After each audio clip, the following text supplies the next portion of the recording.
Good morning, everybody. Mr. Tinnel. Today is Tuesday, May 26th, and today we're looking at the 1970s to 1989. Starting out with good things.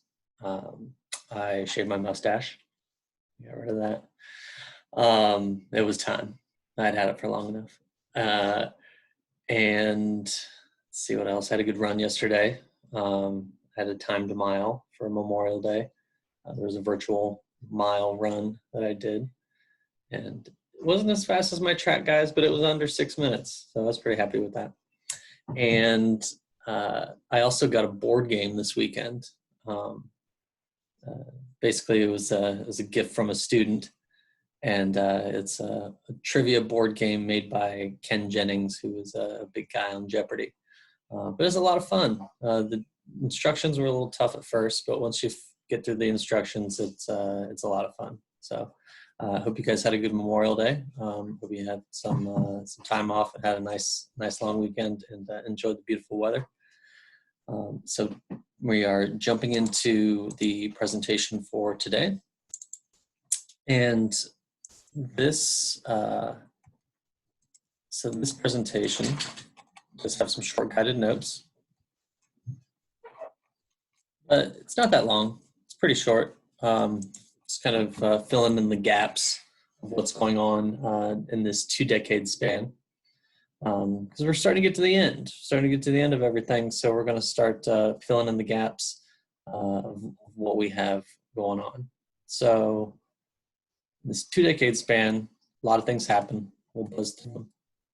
So disco in the 1970s. So 1973, America leaves Vietnam. We finally get out of Vietnam unsuccessfully. I mean, we successfully get out of Vietnam, but generally our work in Vietnam was unsuccessful. North Vietnam, who were the communists, they ended up winning. They ended up taking over South Vietnam and unifying South Vietnam into Vietnam and becoming communist. So Vietnam is still a communist country. There's a cool clip here about the last 11 men stuck at the American embassy in Vietnam.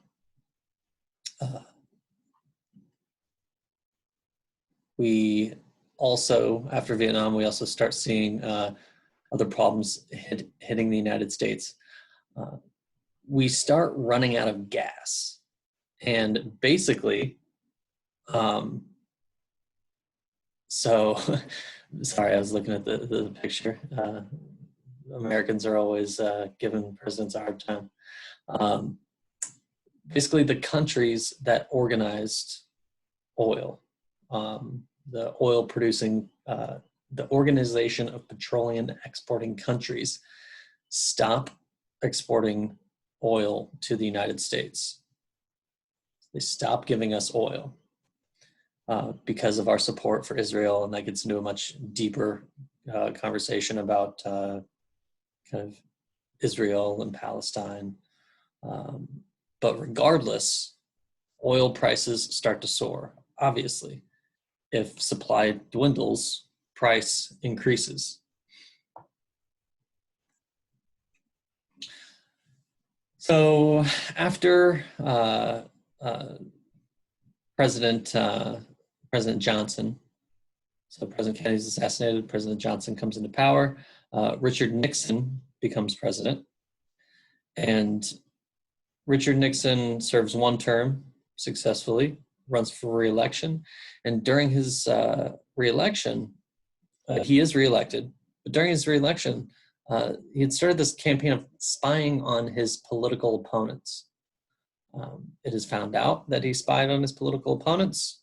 There's a good news piece there on that. Nixon knew about a break-in at the Watergate Hotel to steal information from Democrats, and he covered it up. Instead of getting impeached, which it was likely that he would get impeached, but not guaranteed, he went ahead and resigned. He's the only president to have ever resigned the office. So he resigns the office. If the president leaves, who becomes president? Vice president. So his vice president was Gerald Ford. Gerald Ford becomes president, and while he is president, he pardons Richard Nixon. So he basically said that Nixon was forgiven for the crime that he committed. Um, Ford is not very popular because of that. The American public kind of take it out on him, and he does not get reelected as president. Actually, he doesn't get elected as president. Ford is the only person to have never been elected to the presidency, and he has never received a vote for president. He was appointed vice president because Nixon's first vice president resigned because he was involved in a scandal, Spiro Agnew. So Nixon's first vice president resigned. He appointed Gerald Ford in to become president or vice president. So nobody actually ever voted for Gerald Ford. He's the only American president to have never received a vote from Americans. So 1976, Jimmy Carter is elected president. He's an outside candidate. As being a peanut farmer from Georgia. Let's get a little 60-second interview on him. Did a lot of great things, but did not really see a lot of success in his presidency. Let's see some of the things that happened there. 3 Mile Island was a partial nuclear meltdown in Pennsylvania, kind of like what happened at Chernobyl. We almost had that happen here. A very famous issue during Carter's presidency was the Iran hostage crisis. 52 Americans were taken hostage in Iran. 444 days they were taken. Quick little video topic there, but Carter's handling of the hostage crisis really showed negative for him. He ended up getting it solved, but at that point, by the time it was solved, it was too late. It was too late for his presidency. So 1980, Hollywood Reagan becomes president. Ronald Reagan, former actor, he becomes president. Huge victory over Carter. 489 electoral votes to 49 electoral votes. Massively popular president. He serves 2 terms.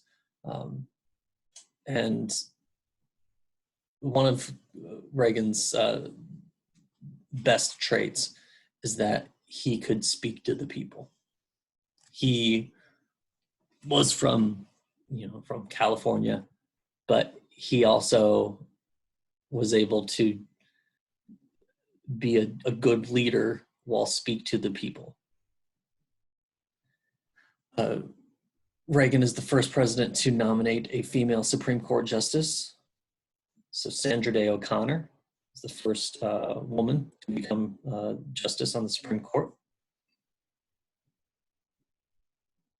Reagan also has scandals in his presidency. One of the major ones was the Iran-Contra scandal. Members of Reagan's administration sold weapons to Iran and used the money to fund rebels in Nicaragua. Just a bunch of craziness. And it didn't look good for Reagan. But basically, there was a lot of money floating around and going to bad people. There's also the Challenger explosion. Challenger explosion was a national disaster. There was a space shuttle mission going to space. Krista McAuliffe was kind of gotten a lot of popularity before that. She was a school teacher who was on board. And so she was kind of a civilian who was going into space. So because a teacher was on board, the country was watching. School children were watching. And the shuttle exploded. on takeoff. It was approaching space, and while it was in space, it exploded. It was a very, very tragic moment in American history.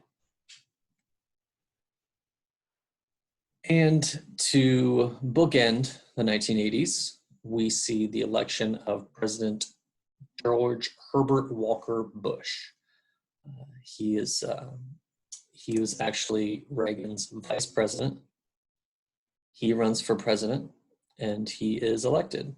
And he is the father of our most recent George Bush, President George W. Bush.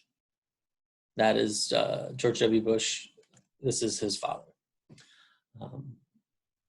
So that's that's that. Oh, sorry, I apologize.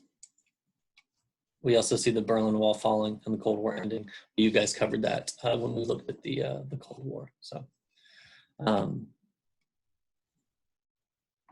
real quick, real easy. Like I said, I was trying to get into the end, starting to just wrap things up. Let me know if you have any questions. And we get a few more lessons this week. Thursday, we will do the 1990s to today. And then on Friday, we have the last episode of America, the Story of Us. Oh no. But it's a good one. It's a very good one. All right, let me know if you have any questions. Thank you, everybody. Goodbye.